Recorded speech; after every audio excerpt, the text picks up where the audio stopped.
राज्यभर सुरू असलेल्या दूध भेसळ विरोधी कारवाईवर भाजपचे प्रदेश अध्यक्ष तथा माजी खासदार डॉक्टर सुजय विखे पाटील यांनी स्पष्ट भूमिका घेत प्रशासनाला सवाल केला आहे।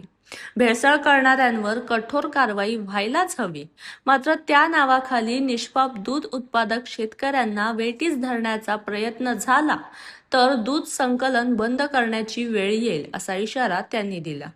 राज्यात अन्न व औषध प्रशासनाकडून दूध भेसळी विरोधी कारवाया सुरूच आहेत।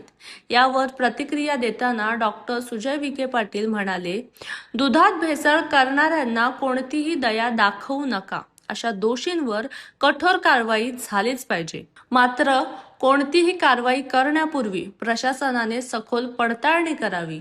चुकीचे पंचनामे, अपुऱ्या तपासावर आधारित किंवा एकतर्फी कारवाईमुळे प्रामाणिक दूध उत्पादक शेतकऱ्यांवर अन्याय होणार असेल तर ते सहन केले जाणार नाही। माजी खासदार सुजय विखे पाटील यांनी कारवाईच्या पद्धतीवरही प्रश्नचिन्ह उपस्थित केले। यापूर्वी संबंधित अधिकारी अशाच कारवाया करत होते, मग अचानक आता या कारवायांना एवढी प्रसिद्धी का दिली जात आहे, असा थेट सवाल त्यांनी उपस्थित केला। प्रशासनाने कोणताही पूर्वग्रह न ठेवता पारदर्शक, निपक्ष आणि वस्तुनिष्ठ पद्धतीने कारवाई करावी अशी मागणी करत भेसळखोरांवर कारवाई करा, पण शेतकऱ्यांना आरोपीच्या पिंजऱ्यात उभे करू नका, अन्यथा दूध संकलन बंद करण्याचा निर्णय घ्यावा लागेल असा स्पष्ट इशारा माजी खासदार डॉक्टर सुजय विखे पाटील यांनी दिला। यामध्ये दोन्ही भाग आहेत।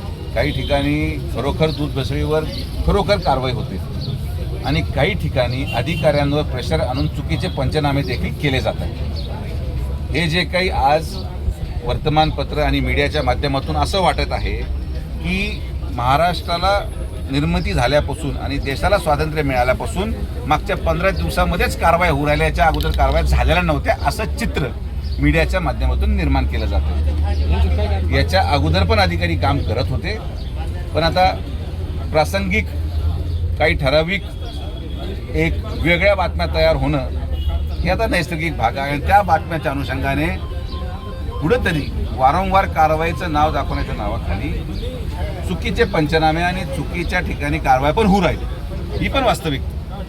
तर हे मुद्दे माननीय पालकमंत्री महोदयांच्या कानावर घातलेले आहेत की जिथं भेसळ व्हावं तिथं 100% करावं, बंद करून टाकावं। पण एक गोष्ट शासनाने पण लक्षात घेतली पाहिजे, तिथले अधिकाऱ्यांनी लक्षात घेतली पाहिजे की जसं जर सगळं दूध संकलन बंद झाले तर शेतकऱ्यांचं देखील उत्पन्न बंद होणार आहे। तर एकतर्फी कारवाई करून चालणार नाही। तुम्हाला जर कुठे भेसळ आढळत असेल तर ते किती गंभीर स्वरूपाचं आहे त्याची शहनिशा करून त्याला 2 दिवसाची मुदत देऊन मग पुढे कारवाई करावी, जेणे की शेतकऱ्यांना देखील त्याची अडचण होणार नाही। तर मी मीडियाच्या माध्यमातून विनंती करेल प्रशासनाला की याच्यापूर्वी पण कारवाई होत होत्या।